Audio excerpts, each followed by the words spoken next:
Hello everyone, JSGC here, and we are here for another Manchester City transfer update, talking about all the ins and outs with a confirmed out in this video, so make sure you stay tuned for that. Before we crack on with this video though, just wanted to say thank you everyone for the continued support over the last couple of months, much appreciated. Remember, subscribe if you're new around here and you're enjoying the content. Press the red button and press the bell and put your push notifications on. If you want to go and check out my social media links, Twitter and Instagram, you can find them in the description below and popping up on screen. Make sure you let me know your thoughts in the comments below and leave a thumbs up if you enjoyed this video. And also, I'm thinking of doing a preview for the Community Shield, which is next Sunday, so I'm wanting to get or vary up my previews by getting some opposition opinions in there. So if there's any Liverpool fans watching this, or any Liverpool channels, or anyone wants any like Liverpool channels or anything to get in contact with, or anything like that, and you want them to have their opinions on the games, just let me know in the comments below, or just hit me up on my email, which is in the description below, or hit me up on Instagram or Twitter, DM me, whatever. Just let me know and I'll try and sort something out for that one, because I'm looking to just try and get some opposition views in there. So do just let me know. That's for the Liverpool game next Sunday for the Community Shield. So we're going to crack on with this video now and speak of the ins, and we're going to be talking first about Tiago Almeida. I'm getting kind of sick of the deal, if I'm completely honest. But Record in Portugal, they were saying yesterday that the fee were changing, ever changing. It's now changed to €22 million from €20 million. Extremely frustrating. They're saying that Tiago Almeida will sign early next week, and it's going to be a 2-year loan to Sporting Lisbon.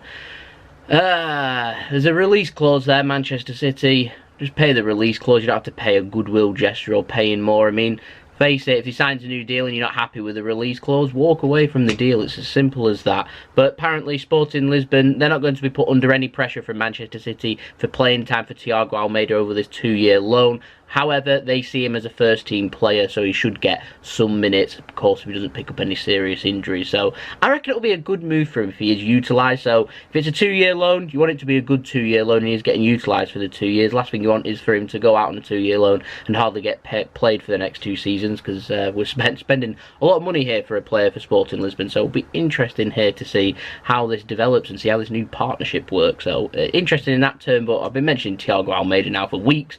Getting kind of sick of a deal for a player that we're not actually going to see in a Manchester City shirt for possibly 2 seasons. So, yeah, I'd rather just get that done so we can all just move on, basically. Juventus, they're ready to sell Joao Cancelo, €55 million. Apparently, they're ready to accept. They're always in constant talks with Manchester City. Apparently, City were willing to pay €50 million. Juventus, remember, wanted €60 million. Were willing to negotiate that just a few weeks ago before saying, no, there's interest from Barcelona and Bayern Munich. It's back up to €60 million. Nothing's materialised there from either of them clubs.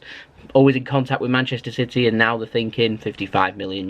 I reckon €50 million and maybe some add-ons getting that towards €55 million would be enough to seal the deal. It's a doable transfer, this, but like I reported weeks and weeks ago when they first reported that the deal was stalling, it all comes in the form of Danilo. Now, apparently Juventus are in contact with Manchester City, forever asking, have you sorted out Danilo's future yet? Have you sold him yet so you can sign Cancelo? Well, still, he's a Manchester City player, no updates, still no interest in Danilo, which does surprise me because I think he's a fantastic player. And I'll be honest, Danilo ends up staying. I'm happy for Danilo to stay at Manchester City because I think he's a very good football player. And so I'm surprised there isn't more interest. City, I reckon, are probably willing to accept less than £20 million now. So I am surprised. I'm surprised no Premier League clubs have tried to snap him up for a good, solid fullback who is a very versatile player, can play centre-back, left-back, defensive midfield, as well as his natural position at right-back. So it does surprise me, but the transfer window, teams start to kind of panic towards the end of the window when they've not signed the players that they want to. So maybe there might be a little bit more developments. We'll keep an eye on what is happening there. But like I said before, I'm happy to keep Danilo at Manchester City, if I'm completely honest. Don't know about you, but I am. Now, we've got a little merry-go-round going on here with Juventus because we've had an update on Dani Alves with regards to this Cancelo deal too. Apparently, Juventus want to sign Dani Alves as their replacement for Joao Cancelo if he is to leave Juventus. But Manchester City will only sign Cancelo if Danilo leaves. He has to leave first, and if Manchester City fail in signing Cancelo, then Manchester City want to sign Dani Alves. So let's say we sell Danilo, but we can't negotiate a deal with Juventus, and he ends up going somewhere else or deciding to stay at Juventus. City then will target Dani Alves, and so we're targeting each other's players here whilst targeting the same player that doesn't play for either club. Honestly, it's a very strange merry-go-round, but I'm just wondering that if Danilo and Cancelo stay at Juventus, which to me is the most likely option at this moment in time, what's going to happen to Dani Alves? I do not know, so it's one of those that we'll keep our eyes peeled for. Still no updates on centre-backs. A little bit frustrating. However, I am hearing just little flickers that Manchester City might be dipping into the market again and looking at potential alternatives to Harry Maguire, who looks set that he may well go to Manchester United. So we'll keep an eye on Harry Maguire and other potential centre-backs, including Nathan Ake, because sometimes transfers just blow up after, well, whenever and wherever. So keeping an eye. I'm just hearing flickers. Doesn't mean anything's going to happen. These are just like small little rumours, but yeah, thought I'd let that one out there. Now, moving on to the outs, we're going to be speaking about Douglas Luiz. We got an announcement yesterday from Aston Villa. They've signed Douglas Luiz for an undisclosed fee. We believe that to be roughly £15 million. Manchester City are believed to have a buyback clause here. Nothing contradicting these sources. These are sources that were reported last week. Here, nothing to say that this is no longer the case, so I'm going to presume that it is the case. However, this deal isn't signed and sealed and delivered. It's signed and sealed, but not delivered because it's still pending a work permit which still needs approving. But Aston Villa seem to have decided to announce this deal, saying they've signed Douglas Luiz pending a work permit. That's the most difficult section here. If he doesn't get a work permit approved, is he still a Manchester City player? Is he an Aston Villa player now? And Aston Villa will have to loan him to try and get him a work permit. I'm not sure how it's going to work, but Aston Villa are very confident they're going to get a work permit approved. So we're going to presume that he is going to get that approved and he's going to be an Aston Villa player. So best of luck to Douglas. He's going to be free to play against us as of the 2 games that we're playing in Villa in the Premier League. So we're going to be playing Villa at least twice next season. If we don't play him in any of the cup competitions, Douglas Luiz will be free to play in them games. So looking forward to seeing what he can do. Of course, Manchester City are going to be keeping a close eye on his development because he's a Manchester City player that we did sign, and of course got a buyback clause. So it'll be interesting to see how he does at Aston Villa. Best of luck to Douglas there.